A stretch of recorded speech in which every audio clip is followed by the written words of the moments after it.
Hello ನಮಸ್ತೆ MK squad, welcome to the new video. ನಾನಿವತ್ತು ಹೊಸ ರೈಡಿಗೆ ಹೊರಟಿದ್ದೀನಿ. ವಿಮಾನ ರೆಡಿಯಾಗಿ ನಿಂತಿದೆ. ಲಾಸ್ಟ್ ವಿಡಿಯೋದಲ್ಲಿ ಸರ್ವಿಸ್ ಮಾಡಿಸಿದ್ದು, ಅದನ್ನು ನೋಡಿರ್ತೀರ ನೀವು. ಈ ರೈಡು ನ್ಯೂ ಇಯರಿಗೆ ಮತ್ತೆ ಕ್ರಿಸ್ಮಸ್ಗೆ ಅಂತಾನೆ ಸ್ಪೆಷಲ್ ಆಗಿ ನಾನು ಮಾಡ್ತಾ ಇರೋದು. ಸೊ ಈ ಟ್ರಿಪ್ ಅಲ್ಲಿ ಇಬ್ರು ಇರ್ತೀವಿ, ನಾನು ಮತ್ತೆ ಸುಬ್ಬು ಇಬ್ರು ಇರ್ತೀವಿ. ನೋಡೋಣ ಎಲ್ಲಿಗೆ ಹೋಗ್ತೀವಿ ಅಂತ ಪ್ಲಾನ್ ಮಾಡಬೇಕು. ಈಗ ಆಲ್ರೆಡಿ ಸೂರ್ಯ ಫುಲ್ ಮೇಲೆ ಹೋಗ್ಬಿಟ್ಟಿದ್ದಾನೆ, ಫುಲ್ ಕಣ್ಣಿಗೆ ಕುಗ್ತಾ ಇದೆ, ಕಾಣಿಸ್ತಿರ್ಬೋದು ಮುಖದಲ್ಲೇನೆ. ಅದಕ್ಕೆ ನಾನು ಡೈರೆಕ್ಟ್ ನಿಮಗೆ ಮೋಟೋ ವ್ಲಾಗಿಂಗ್ ಎಲ್ಲ ಜಾಸ್ತಿ ಸಿಗ್ತೀನಿ. ನೆಕ್ಸ್ಟ್ ಇನ್ನೆಲ್ಲಿ ಒಳ್ಳೆ ಲೊಕೇಶನ್ ಸಿಗುತ್ತೋ ಅಲ್ಲಿ ನಿಂತ್ಬಿಟ್ಟು ನಿಮಗೆ ಸಿಗ್ತೀನಿ. So let's begin the video.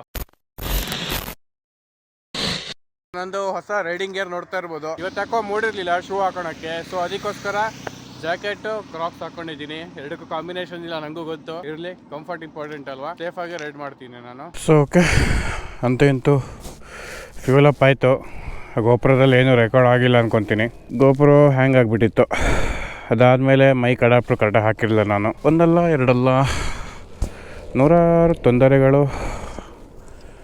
5 ನಿಮಿಷ ಇಲ್ಲೇ ವೇಸ್ಟ್ ಆಯಿತು. ಇದು 5 ನಿಮಿಷ ಇದ್ದಿದ್ರೆ ಏನಿಲ್ಲ ಅಂದರೂ 1-2 ಕಿಲೋಮೀಟ್ರ್ ಕವರ್ ಮಾಡ್ಬೋಯಿತ್ತು.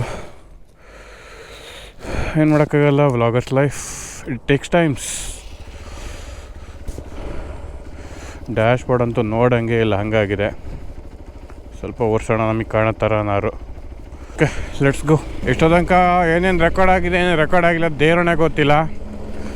ನನಗೆ ಅನ್ಸೋ ಪ್ರಕಾರ 100% ರೆಕಾರ್ಡ್ ಏನೂ ಆಗಿರಲ್ಲ ವಾಯ್ಸು. ಸೊ ಟೈಮ್ ಇವಾಗ 7:30 ನಾನು ಮನೆಯಿಂದ ಹೊರಟಿದ್ದೆ. ಇವಾಗೊಂದು 7:35 ಆಗಿರ್ಬೋದು. ಸೊ ನಾನು ರೋಡ್ ಟ್ರಿಪ್ ಹೋಗ್ತಾಯಿದ್ದೀನಿ. ಆಲ್ಮೋಸ್ಟ್ 3 ಮಂತ್ಸ್ ಇರಬೇಕು. ಸೊ ಟೈಮ್ಗೆ ಬಂದು ನೋಡ್ತಾ ಇರೋಕ್ಕಾಗಲ್ಲ. ಇದನ್ನು ಹೊಸ ಅಂಡರ್ ಪಾಸ್ ಮಾಡಿದ್ದಾರೆ ಇವಾಗ. ಮೊದಲೆಲ್ಲ ಸ್ಟ್ರೈಟಾಗೇ ಬಿಡ್ತಿದ್ರು, ಇದೊಂದು ಫ್ಲೈ ಓವರ್ ಮಾಡ್ಯಾರ ಈಗ.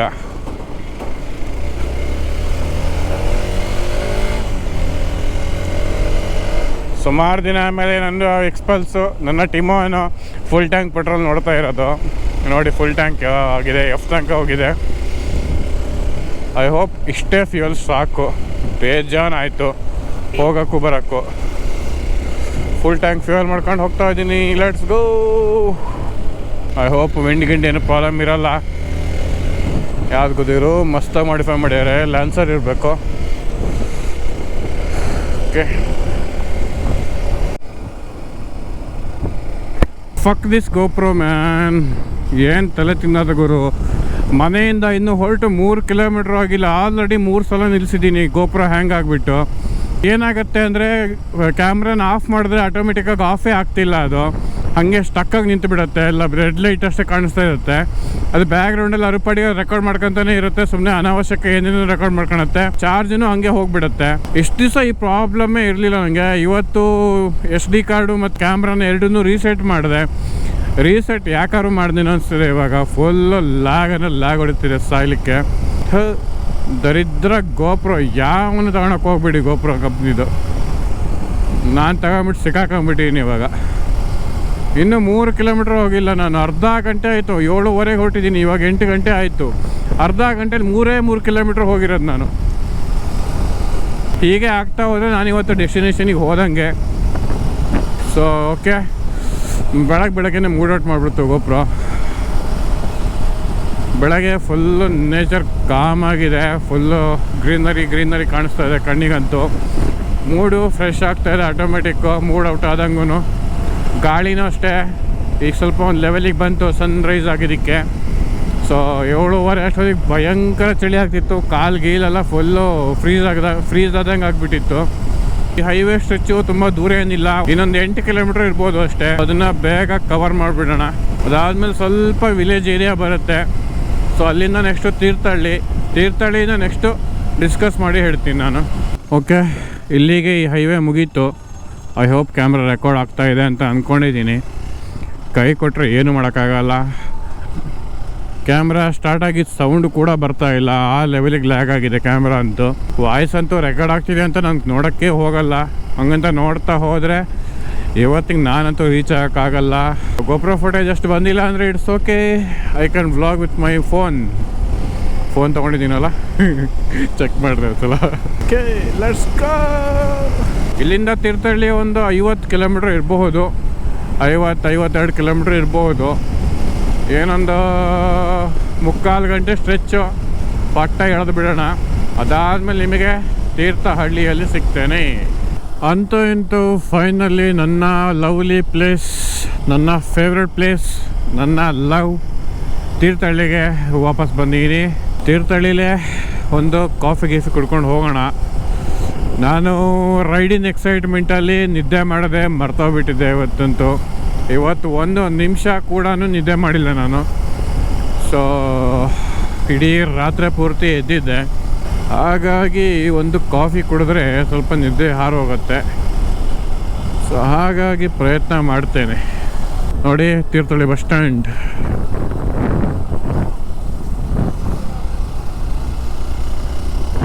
ಇಲ್ಲಿಗೆ ಬರೋಕ್ಕೆ ಇವಾಗ ಮಜಾ ಬರಲ್ಲ, ಇನ್ನೊಂದು 5 ವರ್ಷ ಬಿಟ್ಟು ಬರಬೇಕು. ಆವಾಗ ಫುಲ್ಲು ಮಸ್ತಾಗಿರುತ್ತೆ, ಎಲ್ಲ ಮೆಮೊರೀಸ್ ವಾಪಸ್ ಬರುತ್ತೆ. ಸುಮಾರು ದಿನ ಆಗಿತ್ತು ತೀರ್ಥಹಳ್ಳಿ ಬರದೆ. ಕೊಪ್ಪ ಸರ್ಕಲ್ಲು ಕುವೆಂಪು ಸ್ಟ್ಯಾಚ್ಯೂ ಇದೆ ನೋಡಿ, ಕುವೆಂಪು ಅವರು ಮನೆಗೆ ಹೋಗೋ ಅಂಥ ರೂಟ್ ಅದು, ಕುಪ್ಪಳ್ಳಿ ಹೋಗೋ ರೂಟು. ಓಕೆ, ಇವಾಗ ಕೋಡಿ ಬೀಚಿಗೆ ಹೋಗೋಣ ಅಂತ ಇದ್ದೀವಿ. ಪಣಂಬೂರು ಬೀಚಿಗೆ ಹೋಗಿದ್ರೆ ಸ್ಟ್ರೈಟ್ ಹೋಗಬೇಕಿತ್ತು ಮಂಗಳೂರಿಗೆ. ಬಟ್ ನಾನಿವಾಗ ರೈಟ್ ಸೈಡಲ್ಲಿ ಹೋಗ್ತಾ ಇದ್ದೀನಿ, ಮಾಸ್ತಿಕಟ್ಟೆ ರೂಟಲ್ಲಿ ಹೋಗ್ತಾ ಇದ್ದೀನಿ. ಈ ಏರಿಯಾ ಹೆಸರು ಕೈಮರ ಅಂತ. ಕೈಮರದಿಂದ ನಾನು ರೈಟ್ ತೊಗೊಂಡಿದ್ದೀನಿ. ಇಲ್ಲಿಂದ ಲೊಕೇಶನ್ ಒಂದು 70-80 ಕಿಲೋಮೀಟರ್ಸ್ ಇರ್ಬೋದು ನನಗನ್ಸೋ ಪ್ರಕಾರ. ಓಕೆ, ಇವಾಗ ನೇಚರ್ಸ್ ಕಾಲಿಗೋಸ್ಕರ ನಿಂತಿದ್ದೆ. ಸುಮಾರು ಹೊತ್ತಾಯ್ತಲ್ಲ ಟ್ರಾವೆಲ್ ಮಾಡ್ತಾ. ಒಂದು 60 ಕಿಲೋಮೀಟರ್ಸ್ ಬಂದಿದ್ದೀನಿ ನಾನು ಶಿವಮೊಗ್ಗದಿಂದ. ಇಲ್ಲಿಂದ ನಾನು ಕೋಡಿ ಬೀಚಿಗೆ ಹೋಗೋಣ ಅಂತ ಅನ್ಕೊಂಡಿದ್ದೀನಿ. ಕೋಡಿ ಬೀಚ್ ಎಲ್ಲಿರೋದಪ್ಪ ಅಂತ ನೀವು ಅನ್ಕೊಂತಾ ಇದ್ರೆ, ಕೋಡಿ ಬೀಚ್ ಇರೋದು ಕುಂದಾಪುರದ ಹತ್ರ. ಸೊ ಕುಂದಾಪುರಕ್ಕೆ ಹೋಗ್ತಾ ಇದ್ದೀನಿ ನಾನು ಇವಾಗ. ಫಸ್ಟ್ ನಾನು ಅನ್ಕೊಂಡಿದ್ದೆ ಪ್ಲಾನ್ ಮಾಡ್ಕೊಂಡು ಪಣಂಬೂರ್ ಬೀಚಿಗೆ ಹೋಗೋಣ ಅಂತ. ಪಣಂಬೂರ್ ಬೀಚ್ ಇರೋದು ಮಂಗಳೂರಲ್ಲಿ. ಟೈಮ್ ಇವಾಗ 9:06 ಆಗಿದೆ. 1 ಅವರ್ ಅಲ್ಲಿ ಬಂದ್ಬಿಟ್ಟಿದ್ದೀನಿ ನಾನು ಶಿವಮೊಗ್ಗದಿಂದ ಇಲ್ಲಿಗೆ. ಇನ್ನ 80-90 ಕಿಲೋಮೀಟರ್ಸ್ ಟು ಗೋ.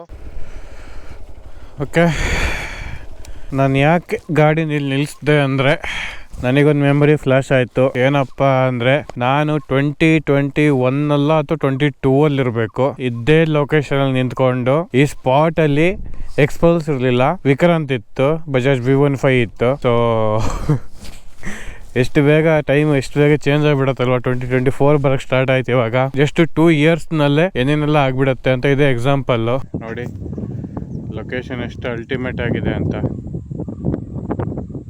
ಗೋಪುರ ಆ್ಯಂಗಲಲ್ಲಿ ಎಷ್ಟು ಚೆನ್ನಾಗಿ ಕಾಣಿಸಲ್ಲ ನಿಮಗೆ. ಸೊ ಇದ್ದೇ ಸ್ಪಾಟಲ್ಲಿ ನಾನು ಕೂತ್ಕೊಂಡು, ಇಲ್ಲಿ ಫುಲ್ಲು ನೀರಿತ್ತು ಅವಾಗ. ಫುಲ್ಲು ನೀರು ಅಂದರೆ ಫುಲ್ ಎಲ್ಲ ಕಡೆ ನೀರಿತ್ತು, ಎಲ್ಲೂ ಜಾಗ ಖಾಲಿ ಇರಲಿಲ್ಲ. ಸನ್ಸೆಟ್ ರೆಕಾರ್ಡ್ ಮಾಡಿದ್ದೆ ನಾನು. ಮೋಸ್ಟ್ಲಿ ಅದು ಯಾವ ವಿಡಿಯೋ ಅಂತ ಕರೆಕ್ಟಾಗಿ ನೆನಪಿಲ್ಲ ನನಗೆ. ಇವಾಗ ಟಿಮನ್ ಬಂದಿದ್ದಾನೆ, ಅವಾಗ ವಿಕ್ಕಿ ಇದ್ದ. ಹಂಗೆ ಲೈಫಲ್ಲಿ ಯಾರ್ಯಾರು ಬರ್ತಾ ಇರ್ತಾರೆ ಹೋಗ್ತಾ ಇರ್ತಾರೆ, ಅಷ್ಟೇ, ತಲೆ ಕೆಡ್ಸ್ಕೊಬಾರ್ದು. So let's continue the ride. Oh shit, ಇದೇನಿದು ಪೂರ್ತಿ ಲಾರಿನ ಆ ಕಡೆ ಹೋಗಿ ಬಿದ್ದಿದೆ. ಶಿಟ್ ಥಿಂಕ್ ಯಾರಿಗೂ ಏನೂ ಆಗಿಲ್ಲ ಅಂತ ಅಂದ್ಕೊತೀನಿ. ಓ ಗ್ಯಾಸಿನ ಗಾಡಿ. ಸಿಲಿಂಡರ್ಗಳಿದಾವೆ ಇದರಲ್ಲಿ, ಇನ್ನೂ ಖಾಲಿ ಸಿಲಿಂಡರ್ ಅಂತ ಅಂದ್ಕೊತೀನಿ. ಐ ಹೋಪ್ ಫುಲ್ಲಿ ಲೋಡೆಡ್ ಗಾಡಿನ ಪಲ್ಟಿ ಹೊಡೆದಿದೆ. ಶಿಟ್, ಯಾವ ಕಡೆಯಿಂದ ಹೊಡೆದಿರ್ಬೋದು? ಮೋಸ್ಟ್ಲಿ ಹೀಗೆ ಸೀದಾ ಬಂದಿರಬೇಕು. ದಾರಿ ಗೊತ್ತಾಗ್ತಿತ್ತು, ಸ್ಟ್ರೈಟ್ ರೋಡ್ ಇದೆ ಅಂತ ಅಂದ್ಕೊಂಡು ರಾತ್ರಿಯಲ್ಲಿ. ಶಿಟ್, ಗ್ಯಾಸ್ ಸಿಲಿಂಡರ್ಗಳೆಲ್ಲ ಇನ್ನೂ ಹಾಗೆ ಬಿದ್ದಾವೆ. ಪುಣ್ಯ ಬ್ಲಾಕ್ ಇಷ್ಟ ಆಗಿಲ್ಲಲ್ಲ. ಹೀಗೆ ಒಂದ್ಸಲ ಹುಲಿಕಲ್ ಘಾಟಲ್ಲಿ ಇದೇ ಥರ ಗ್ಯಾಸ್ ಗಾಡಿ ಪಲ್ಟಿ ಹೊಡೆದು ಫುಲ್ಲು ಬೆಂಕಿಯೆಲ್ಲ ಹತ್ಕೊಂಡು ಇಡೀ ಒಂದು ದಿನದ್ದು ಟಾಪಿಕ್ ಆಗಿತ್ತು ಅದು. ಫುಲ್ಲು ಲಾರಿನೇ ಫುಲ್ಲು ಸುಟ್ಟು ಕರ್ಕಲಾಗಿತ್ತು. ಚಾಸಿಸ್ ಮಾತ್ರ ಇತ್ತು ಗಾಡಿದು, ಅದು ಬಿಟ್ಟು ಇನ್ನೆಲ್ಲದು ಸುಟ್ಟು ಕರ್ಕಲಾಗಿತ್ತು. ಶಿಟ್, ಭಾರಿ ಡೇಂಜರಪ್ಪ ಈ ರೂಟು. ಓಕೆ, ಇವಾಗ ಮಾಸ್ತಿಕಟ್ಟೆಗೆ ಬಂದೆ. ಮಾಸ್ತಿಕಟ್ಟೆಯಿಂದ ಕುಂದಾಪುರ ಒಂದು 60 ಕಿಲೋಮೀಟ್ರು. ಸೊ 60 ಕಿಲೋಮೀಟ್ರು ತುಂಬ ಏನು ಡಿಸ್ಟೆನ್ಸ್ ಅಲ್ಲ.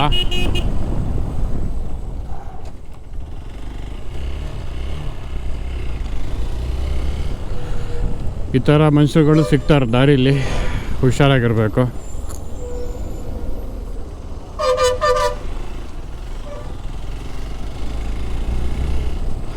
ಏನು ಹೇಳ್ತಿದ್ದೆ ಅಂದರೆ, ಮಾಸ್ತಿಕಟ್ಟೆಯಿಂದ ಕುಂದಾಪುರ 60 ಕಿಲೋಮೀಟ್ರು. 60 ಕಿಲೋಮೀಟ್ರ್ ತುಂಬ ದೂರ ಏನಲ್ಲ, ಜಸ್ಟ್ ಒಂದು 2 ಅವರ್ಸಲ್ಲಿ ಮುಗ್ದೋಗ್ಬಿಡುತ್ತೆ. ಮೋಸ್ಟ್ಲಿ ನಿಮಗೆ ಕುಂದಾಪುರ ಹೋದ್ಮೇಲೆ, ಕೋಡಿ ಬೀಚ್ ಹತ್ರ ಹೋದ್ಮೇಲೆ ಸಿಗ್ತೀನಿ ಅಂತ ಅಂದ್ಕೊಂಡಿದ್ದೀನಿ ನಾನು. ಮಧ್ಯದಲ್ಲಿ ಏನಾದ್ರು ಸ್ಟಾಪ್ ಗಿಪ್ ತೊಗೊಂಡ್ರೆ ಮತ್ತೆ ನಿಮಗೆ ಅಪ್ಡೇಟ್ ಮಾಡ್ತೀನಿ. ಟೈಮ್ ಇವಾಗ ಎಕ್ಸಾಕ್ಟ್ 10 ಗಂಟೆ ಆಗಿದೆ. ಸೊ 11:30 ಮ್ಯಾಕ್ಸಿಮಮ್ 12 ಗಂಟೆಗೆ ರೀಚ್ ಆಗಿಬಿಡ್ಬೋದು. ಇಲ್ಲಿಂದ ಹುಲಿಕಲ್ ಘಾಟಿ ಸ್ಟಾರ್ಟ್ ಆಗುತ್ತೆ. ಚೆಕ್ ಪೋಸ್ಟ್ ಹಿಂದೆನೆ ಪಾಸ್ ಆಯ್ತು, ಕ್ಯಾಮ್ರಾ ಆನ್ ಮಾಡೋಷ್ಟೊತ್ತಿಗೆ ಪಾಸ್ ಆಗ್ಬಿಡುತ್ತೆ. ಹುಲಿಕಲ್ ಘಾಟಿ ಬೇಸಿಗೆಗಾಲದಲ್ಲಿ ಚೆನ್ನಾಗಿ ಅನ್ಸಲ್ಲ. ವಿಂಟರ್ ಅಲ್ಲಿ ಬೆಳಗ್ಗೆ ಮುಂಚೆನೆ ಬಂದ್ರೆ ಚೆನ್ನಾಗಿರುತ್ತೆ. ವಿಂಟರ್ ಅಲ್ಲಿ ಒಂದು 6 ಗಂಟೆ 7 ಗಂಟೆಗೆ ಬರಬೇಕು. ಸಕ್ಕತ್ತಾಗಿರುತ್ತೆ. ಫುಲ್ ಮಂಜು ತುಂಬ್ಕೊಂಡಿರುತ್ತೆ, ಏನು ಕಾಣಿಸ್ತಿರಲ್ಲ. ಮಳೆಗಾಲದಲ್ಲಿ ಬಂದ್ರೆ ಅದು ಗಮ್ಮತ್ತೇ ಬೇರೆ. ಮಳೆಗಾಲದಲ್ಲಂತೂ ಫುಲ್ ಗ್ರೀನರಿ, ಮಳೆ ಬೀಳ್ತಿರುತ್ತೆ, ಫುಲ್ ರಸ್ತೆ ಕಲರ್ ಚೇಂಜ್ ಆಗುತ್ತೆ, ಸುತ್ತಮುತ್ತ ನೇಚರ್ ಕಲರ್ ಚೇಂಜ್ ಆಗುತ್ತೆ. ಅಲ್ಟಿಮೇಟ್ ಮಜಾ ಇರುತ್ತೆ ಇಲ್ಲಿ ಹುಲಿಕಲ್ ಘಾಟಿಲಿ. ಸೇಮ್ ಆಸ್ ಆಗುಂಬೆ ಘಾಟಿ ನೋಡಿ, ಫುಲ್ ಟೈಟ್ ಕಾರ್ನರ್ಸ್. ಆದರೆ ಆಗುಂಬೆ ಅಷ್ಟು ಡೇಂಜರಸ್ ಅಲ್ಲ ಇದು.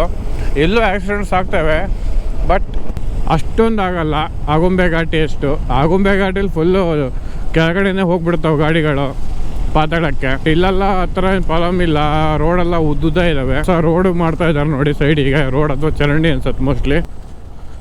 ನೋಡಿ ಘಾಟಿ ಅಷ್ಟೊಂದು ಟೈಟ್ ಇಲ್ಲ, ಬಟ್ ಅಷ್ಟೊಂದು ಸೇಫನೂ ಅಲ್ಲ. ನೋಡಿ ಈ ಥರ ಒಂದು ಗಾಡಿ ಹೋಗೋಕೆ ಇನ್ನೊಂದು ಗಾಡಿ ಪಾಸ್ ಕೊಡಬೇಕು. ಅಣಯ್ಯ ಹೋಗೋಣ. ಈ ಲೊಕೇಶನಲ್ಲಿ ಯಾಕೆ ನಿಲ್ಲಿಸ್ನಪ್ಪ ಅಂದರೆ, ಈ ಲೊಕೇಶನಲ್ಲಿ ಫುಲ್ಲು ನೀರು ಬೀಳುತ್ತೆ ಮಳೆಗಾಲದಲ್ಲಿ. ಒಳ್ಳೆ ಫಾಲ್ಸ್ ಥರ ಆಗಿಬಿಡುತ್ತೆ. ನಾನು ಮಳೆಗಾಲದಲ್ಲಿ ಬಂದಾಗ ಇಲ್ಲೆಲ್ಲ ಮಸ್ತ್ ವಾಟರ್ ಫಾಲ್ಸ್ಗಳು ಬೀಳ್ತಾ ಇರ್ತವೆ. ಇಲ್ಲೆಲ್ಲ ಫುಲ್ಲು ತಲೆ ಮೇಲೆ ಬೀಳ್ತಾ ಇರುತ್ತೆ. ಸೊ ಅದು ಒಂಥರ ಸಖತ್ತಿರುತ್ತೆ ಎಕ್ಸ್ಪೀರಿಯೆನ್ಸು. ಮಳೆಗಾಲದಲ್ಲಿ ಬಂದರೆ ಎಲ್ಲ ಗಾಡಿಗಳು ಸುಂದರವಾಗಿ ಕಾಣಿಸುತ್ತೆ.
ಓಕೆ ಗೈಸ್, ಅಂತೂ ಇಂತೂ ಫೈನಲಿ ರೀಚ್ ಆದೆ ಕೋಡಿ ಬೀಚು. ನಂಗೆ ಇಲ್ಲಿ ಬರ್ತಾ ಇದ್ದಂಗೆ ಒಂದು ಇನ್ಫಾರ್ಮೇಶನ್ ಸಿಕ್ತು. ಮರವಂತೆ ಬೀಚು ಇಲ್ಲಿಂದ ಜಸ್ಟ್ 15 ಕಿಲೋಮೀಟರ್ಸ್ ಅಂತೆ. ನೋಡೋಣ, ಅಲ್ಲಿ ಹೋಗಿ ಟ್ರೈ ಮಾಡ್ತೀನಿ. ನೀವು ಅಲ್ಲಿವರೆಗೂ ಕೋಡಿ ಬೀಚ್ ಹೇಗಿದೆ ಅಂತ ನೋಡ್ಕೊಳ್ಳಿ.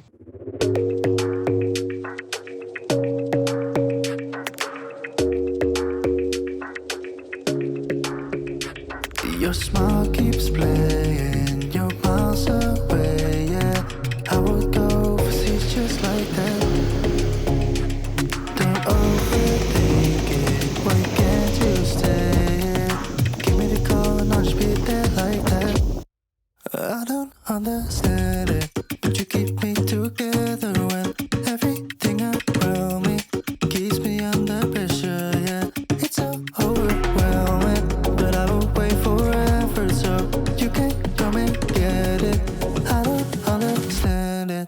So ನೋಡಿ, ಫುಲ್ ಬೀಚ್ ಫುಲ್ಲು ಖಾಲಿ ಹೊಡಿತಾ ಇದೆ, ಯಾರೂ ಇಲ್ಲ, ಫುಲ್ಲು ಪೀಸ್ ಆಗಿದೆ. ವೆದರ್ ಸ್ವಲ್ಪ ಬಿಸಿಲಿದೆ, ಅದು ಬಿಟ್ಟರೆ ಸಿ ಕಲರ್ ನೋಡಿ ಎಷ್ಟು ಬ್ಲೂ ಆಗಿ ಸಕ್ಕತ್ತಾಗಿದೆ. ಜಾಸ್ತಿ ಜನ ಇಲ್ಲ, ಝೂಮ್ ಮಾಡಿ ತೋರಿಸ್ತಾ ನಿಮ್ಗೆ ಗೊತ್ತಾಗುತ್ತೆ. ನೋಡಿ 4 ಇಂದ 5 ಜನ ಇದ್ದಾರೆ ಅಷ್ಟೇ. ಫುಲ್ ಫ್ರೀಡಮ್ ಇರುತ್ತೆ, ಯಾರು ಹೇಳೋರು ಕೇಳೋರು ಯಾರೂ ಇಲ್ಲ. ಅಲ್ಲಿ ನೋಡಿ ವಾಕ್ವೇನು ಕೊಟ್ಟಿದ್ದಾರೆ, ಬೀಚಿನ ತುದಿ ತನಕನೂ ಹೋಗ್ಬೋದು. ಸಾರಿ, ತುದಿ ಅಲ್ಲ, ಒಂದು ರೇಂಜಿಗೆ ಹೋಗ್ಬೋದು ಹತ್ತಿರ. ಇಲ್ಲಿ ನೋಡಿ ಲೈಟ್ ಹೌಸು ಇದೆ. ಸೊ ಅಂತೂ ಇಂತೂ ಫೈನಲಿ ಈ ರೋಡ್ ಟ್ರಿಪ್ಪು ಇಲ್ಲಿಗೆ ಎಂಡ್ ಆಯಿತು. ನಾನು ಹೈವೇ ಮಧ್ಯದಲ್ಲಿದ್ದೀನಿ. ಇಲ್ಲಿಂದ ಮನೆ ಒಂದು 3-4 ಕಿಲೋಮೀಟರ್ ಇರ್ಬೋದು. ಈ ವ್ಲಾಗನ್ನ ಯಾಕೆ ಇಲ್ಲೇ ಮಧ್ಯದಲ್ಲೇ ಹೈವೇಲೆ ಮುಗಿಸ್ತಾ ಇದ್ದೀನಿ ಅಂದರೆ, ನಿಜವಾಗ್ಲೂ ನನಗೆ ಮನೆಗೆ ಹೋಗಿ ವ್ಲಾಗ್ ಮಾಡೋವಂಥ ಶಕ್ತಿ ಇಲ್ಲ. ಯಾಕಂದರೆ ತುಂಬ ನಿದ್ದೆ ಬರ್ತಿದೆ. ನಾನು ಲಾಸ್ಟ್ ನೈಟು ನಿದ್ದೆ ಮಾಡಿಲ್ಲ ಅಂತ ಹೇಳಿದ್ದೆ ನಿಮಗೆ. ಅದಕ್ಕೋಸ್ಕರ ಫುಲ್ಲು ನಿದ್ದೆ ಬರ್ತಾ ಇತ್ತು ರಸ್ತೆಲೆಲ್ಲ. ಬೈಕ್ ಅಂತೂ ಕಷ್ಟಪಟ್ಟು ಓಡಿಸ್ಕೊಂಡು ಬಂದಿದ್ದೀನಿ. ರೋಡೆಲ್ಲ ಫುಲ್ಲು 2 ರೋಡ್ ಥರ ಕಾಣಿಸ್ತಿತ್ತು. ಫುಲ್ಲು ರೋಡೆಲ್ಲ ಶೇಕ್ ಆಗ್ತಿರೋ ಥರ ಅನ್ನಿಸ್ತಿತ್ತು. ಅದನ್ನ ನಾನು ಎಚ್ಚರ ಇರೋಕ್ಕೋಸ್ಕರ ಯಾವ್ದಾವ್ದೋ ಮನ್ಸಿಗೆ ಬಂದಿದ್ದ ಸಾಂಗ್ ಎಲ್ಲ ಹಾಡ್ತಾ ಇದ್ದೆ. ಅದಕ್ಕೆ ಈ ಟ್ರಿಪ್ ಅಲ್ಲಿ ಏನ್ ಕಲ್ತ್ನಪ್ಪ ಅಂದ್ರೆ, ಯಾವತ್ತು ಪ್ರಾಪರ್ ಆಗಿ ನಿದ್ದೆ ಇಲ್ಲೇ ಟ್ರಿಪ್ಪಿಗೆ ಹೋಗ್ಲೇಬಾರ್ದು ಅಂತ. ಟ್ರಿಪ್ ಬಗ್ಗೆ ಹೇಳ್ಬೇಕಂದ್ರೆ ಟ್ರಿಪ್ ತುಂಬಾ ಅಡ್ವೆಂಚರಸ್ ಆಗಿತ್ತು. ನಿದ್ದೆ ಇಲ್ಲೇ ಯಾವ ತರ ಗಾಡಿ ಓಡಿಸ್ಕೊಂಡ್ ಬಂದಿದ್ದೀನಿ ಅಂತ ನಂಗಂತೂ ಗೊತ್ತಿಲ್ಲ. ಮತ್ತೆ ಹುಲಿಕಲ್ ಘಾಟಿ ರೋಡ್ ಅಂತೂ ವರ್ಸ್ಟಲ್ಲಿ ವರ್ಸ್ಟ್ ಗುರು. ಅಷ್ಟು ರೋಡಲ್ಲಿ ಯಾವತ್ತೂ ನಾನು ಟ್ರಾವೆಲ್ ಮಾಡಿರ್ಲಿಲ್ಲ. ಫುಲ್ ಗುಂಡಿಗಳು, ರಸ್ತೆ ಎಲ್ಲ ಫುಲ್ ಕೊಚ್ಕೊಂಡು ಹೋಗ್ಬಿಟ್ಟಿದೆ, ಫುಲ್ ಕಾಡಲ್ಲಿ. ಸೊ ಅದಕ್ಕೋಸ್ಕರ ಫುಲ್ ಕೊಚ್ಕೊಂಡೋಗ್ಬಿಟ್ಟಿದೆ. ರಸ್ತೆ ಅನ್ನೋದು ಒಂದು ಚೂರು ಇಲ್ಲ. ಈ ಗಾಡಿನೇ ಫುಲ್ ಬಂಪ್ ಆಗ್ತಾ ಇತ್ತು, ಹಾರ್ತಾ ಇತ್ತು ಗಾಡಿ ರಸ್ತೆಯಿಂದ. ಸೊ ಅಷ್ಟು ಖರಾಬ್ ಆಗಿತ್ತು ಎಕ್ಸ್ಪೀರಿಯನ್ಸ್ ರೋಡಿಂದು ಹುಲಿಕಲ್ ಘಾಟಲ್ಲಿ. ಬಟ್ ಅದು ಬಿಟ್ರೆ ಬೇರೆ ಎಲ್ಲಾ ಕಡೆನೂ ರೋಡ್ ಎಕ್ಸಲೆಂಟ್ ಆಗಿತ್ತು. ಸ್ಮೂತ್ ಆಗಿ ಹೋಗಿ ಸ್ಮೂತ್ ಆಗಿ ಬಂದೆ. ಪರ್ಫಾರ್ಮೆನ್ಸ್ ಚೆನ್ನಾಗಿ ಕೊಡ್ತು ಗಾಡಿ. ಯಾಕೋ ಗೊತ್ತಿಲ್ಲ, ಈ ರೈಡಲ್ಲಿ ಬೈಕ್ 90+ ಅಂತೂ ಹೋಗಕ್ಕೆ ಆಗ್ಲಿಲ್ಲ. ಯಾಕಂದ್ರೆ ಗೊತ್ತಿಲ್ಲ, ಗಾಡಿನೂ ಓಡ್ತಿರ್ಲಿಲ್ಲ, ನನಗೂ ಓಡ್ಸಕ್ ಆಗ್ತಿರ್ಲಿಲ್ಲ. ಸೊ ಆ ತರ ಎಲ್ಲ ಆಗ್ತಾ ಇತ್ತು. ಐ ಹೋಪ್ ನಿಮಗೆ ವಿಡಿಯೋ ನೋಡಿ ಖುಷಿ ಸಿಕ್ಕಿದೆ ಅಂತ ಅನ್ಕೊಂಡಿದ್ದೀನಿ. ಇಷ್ಟ ಆದ್ರೆ ನಿಮಗೆ ವಿಡಿಯೋ ಲೈಕ್ ಮಾಡಿ, ಶೇರ್ ಮಾಡಿ ಫ್ರೆಂಡ್ಸ್ಗೆ ಎಲ್ಲರಿಗೂ. ಚಾನಲ್ ನ ಸಬ್ಸ್ಕ್ರೈಬ್ ಮಾಡಿ. B positive, B creative, B adventurous ಅಂತ ಹೇಳ್ತಾ ವಿಡಿಯೋ ಇಲ್ಲ ಎಂಡ್ ಮಾಡ್ತಾ ಇದ್ದೀನಿ. ಬಾಯ್.